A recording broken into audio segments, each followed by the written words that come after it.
Hello and welcome, I'm Nikita Kapoor and you're watching the Daily Jagran. In this special segment, I will take you through some of the top stories of the day. Let's begin. A special message has arrived from space and it carries the voice of India's pride. Group Captain Shubhanshu Shukla on board the SpaceX Dragon spacecraft named Grace, orbiting hundreds of kilometers above Earth. Group Captain Shukla delivered a message from space, a message that echoes both humility and history. He called the ride to orbit amazing. And from a man who has soared through the sky as an ace pilot in the Indian Air Force, that word says a lot. And then, in a calm, almost childlike tone of wonder, he admitted he's learning to do things in space like a baby, learning to walk, learning to hold things. And like a baby, he has been sleeping a lot, he says. Shukla, who is part of a multinational crew aboard the Dragon spacecraft, is now living a dream that was once beyond imagination for an Indian pilot, sharing space with international astronauts conducting research and representing India in space. As India watches, inspired and awed, one man floats above Earth, learning like a child, flying like a warrior and carrying with him the hopes of billions of dreams. Listen in to his special message right from space. Namaskar from space. I'm thrilled to be here with my fellow astronauts, as Peggy said, one veteran and three rookies, and wow, what a ride it was. Frankly, when I was sitting in the capsule in Grace yesterday on the launch pad, my only thought in my mind was that let's just go. After 30 days of quarantine, it was a feeling that I just wanted to go. The excitement and all was, probably far away. It was just the feeling that let's just leave here. But when the ride started, it was something like you getting pushed back into the seat. It was an amazing ride. And then suddenly, nothing. Everything silenced, and you were just floating. You unbuckle, and you were just floating in the silence of vacuum. It was an amazing feeling. I wanted to take this opportunity to thank everyone who has been a part of this. I understand that this is not a personal accomplishment. It is a collective achievement of each and every one of you who has been a part of this journey, and to make this possible, I really want to thank each one of you. Also to family and friends, your support has mattered so much. This is so much because of all of you guys. We showed you joy and grace. This is swan, a great symbol. It looks really cute, but we have a very important swan in our Indian culture, which we are about. Swan symbolizes wisdom. It also has the ability to discern needs to be focused on and what does not. So basically, they call it an age of distraction, I would say. So this means a lot more, not just a zero-G indicator for us. And I think that we all have symbolism in Poland and in Hungary, in India as well. So I think this looks like a coincidence, but it is not. That it has more meaning than what we are attaching it to it. The capsule itself, Grace, has been very kind. I was not feeling very great when we, got shot into the vacuum. But since yesterday, I've been told that I've been sleeping a lot, which is a good sign. So I think that's a great sign. I'm getting used to this quite well, enjoying the views, enjoying the entire experience, learning like a baby, learning the new steps, learning how to walk, learning how to control yourself, everything, learning how to eat, I think. So it's a new environment, new challenge, and I'm really enjoying this experience with my fellow astronauts here. And it's good to make mistakes, but it's better to see somebody else do that too. So it has been a fun time up here. That is all I have to say. Thank you so much, guys, for making this happen, and I'm sure that we are going to have a great time. We're diving into a policy that could redefine your digital privacy, especially if you're planning to study in the United States. If you want a US visa, you must now reveal your social media activity dating back 5 years, yes, 5 years, that's right. The United States Embassy in India has just announced a major change for student and exchange visa applicants, and it could impact thousands of Indian students. Let's break this down. Under this new measure, anyone applying for F, M or J category non-migrant visas, that's students, trainees and exchange visitors, will now be required to list every social media username or handle they've used ever in the past 5 years. From Instagram stories to Twitter posts to LinkedIn updates, it all now matters. The US Embassy in India says omitting this very information could lead to an immediate visa denial, and worse, you could be ruled ineligible for future visas altogether. And let's be honest, who is not on at least one of these platforms today? Think about your online footprint, that random TikTok trend you jumped on during the pandemic, those heated arguments on Twitter, even your old bio on LinkedIn. Under these rules, it's all part of the background check. Now, if you're wondering, wait, is this really necessary? The United States Embassy says this is a matter of national security. In fact, in their post on X, yes, on social media itself, they said every visa application is a national security decision for them.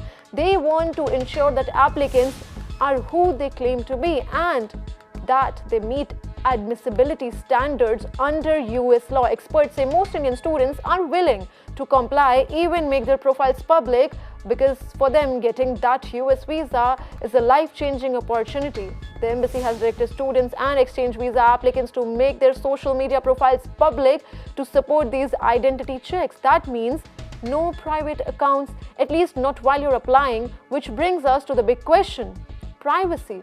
In a world increasingly concerned about data, digital freedom and personal space online, where do we draw the line?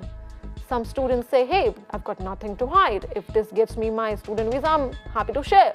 Others worry about whether an old post taken out of context could derail their future. So let me ask you watching right now, would you be okay handing over your entire digital footprint for a visa? Would you scrub your social media, make your private accounts public, delete posts for US visa?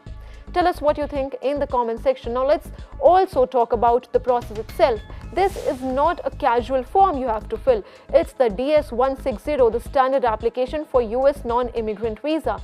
When you fill this form, you certify every piece of information is true and accurate. So if you forget to list a username, even by mistake, that can happen, it is not seen as a small slip. It can be considered a misrepresentation, intentional that too. That's how serious this is. And it's not just about Instagram or Twitter. You will need to include user's name from any platform you have ever been on. That includes ones you might not even use anymore, like Tumblr, Reddit, YouTube, or even Telegram. To wrap up, this new rule will undoubtedly impact thousands of young Indian dreamers who apply to study in the United States every year. For them, the message is clear: your digital past is now part of your visa future.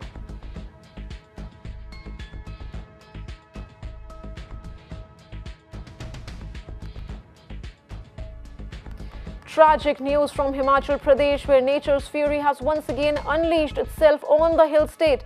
Multiple cloudbursts triggered devastating flash floods in Himachal in the panic-stricken valleys of Kullu and Kangra. The visuals emerging are heartbreaking. Homes washed away, roads snapped, bridges broken, and a desperate search is underway for those who are still missing. At least 2 people have died and around 20 were feared missing after a series of cloudbursts wreaked havoc in the Kullu district. Some of the missing have been rescued, but nearly 10 people are still untraceable. Authorities say 4 separate cloudbursts were reported across Banjar, Gadsa, Manikaran and Sanj, triggering powerful torrents of water that swept through homes, schools, roads and small bridges. Manali and Banjar regions have also suffered extensive damage. What began as a normal monsoon spell suddenly turned deadly, catching residents off guard and forcing authorities into emergency mode. Rescue teams including NDRF, State Disaster Response Unit SDRF and local volunteers have been working round the clock searching for the missing and evacuating people from vulnerable zones. The search operation have been intensified and every hour counts. The hilly terrain and continuous rains are making the mission even more challenging and difficult. Schools have been damaged, roads have caved in, small bridges vital for connecting remote villages are now nothing more than rubble. And now the weather department has issued a fresh warning. The IMD has sounded an orange alert for heavy to very heavy rainfall in next 24 hours across major districts, namely Kullu, Bilaspur, Chamba, Hamirpur, Kangra, Mandi, Shimla, Sirmaur and Solan. This means that the threat is far from over. Officials are urging locals and tourists alike to avoid travel in vulnerable areas and to stay indoors unless absolutely necessary. The hill state, known for its beauty and calm, is now grappling with the brutal reality of extreme weather conditions.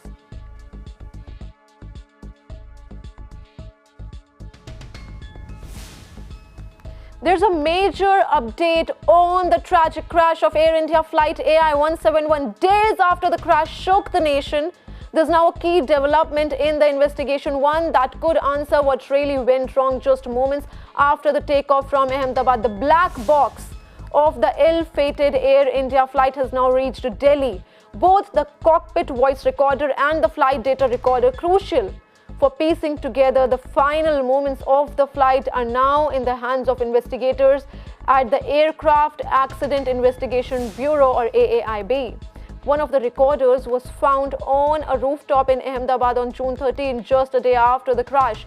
The second was pulled out from the wreckage 3 days later on June 16. Now, here's why this is significant. These devices were kept under 24-hour police protection, watched constantly by CCTV surveillance, and then on June 24, they were flown to the national capital aboard a special Indian Air Force aircraft.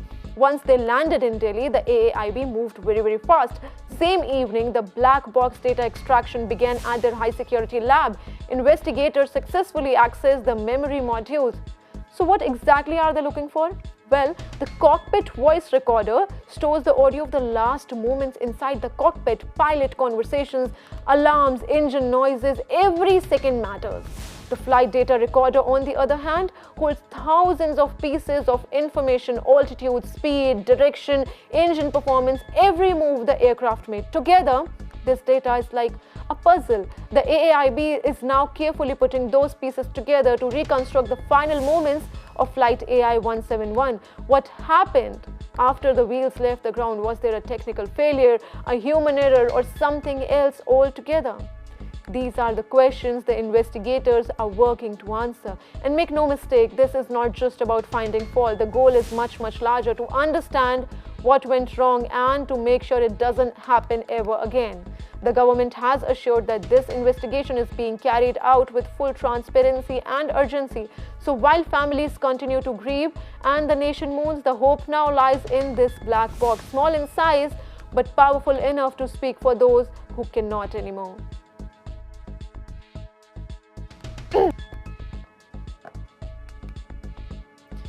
An emotional appeal is echoing across Israel and beyond. This time, not from diplomats or political leaders, but from families who are still waiting, hoping and hurting, months after their loved ones were taken hostage by Hamas during the brutal October 7th attack. And in a striking turn, their appeal is not directed at their own Prime Minister, but at US President Donald Trump. Voices of parents whose children remain in captivity inside Gaza are urging Donald Trump to end this war too. Their words echo the growing frustration over stalled negotiations, elusive ceasefires, and the relentless cycle of violence. Back in January, Donald Trump publicly claimed credit for helping secure the release of several hostages. That gesture, whether symbolic or strategic, offered a sliver of hope to many. But today, with many people still believed to be held by Hamas, that hope is fading, and now families are asking US President Donald Trump to step in again. Looks like peacemaker Donald Trump has got another job. Listen to the message from Israeli families to the US President Donald Trump. Now that Iran and all its proxies have been defeated, there is absolutely no reason why we shouldn't stop the war in exchange to all the hostages.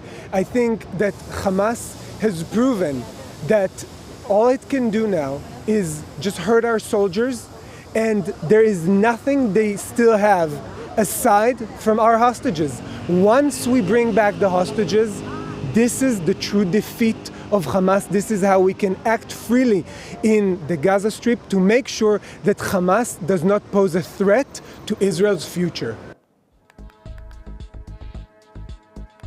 Well, this is all I have for you in this special segment. For more news and updates, subscribe to the Daily Jagran. You can also log on to thedailyjagran.com. Thanks for tuning in. This is Nikita Kapoor signing off.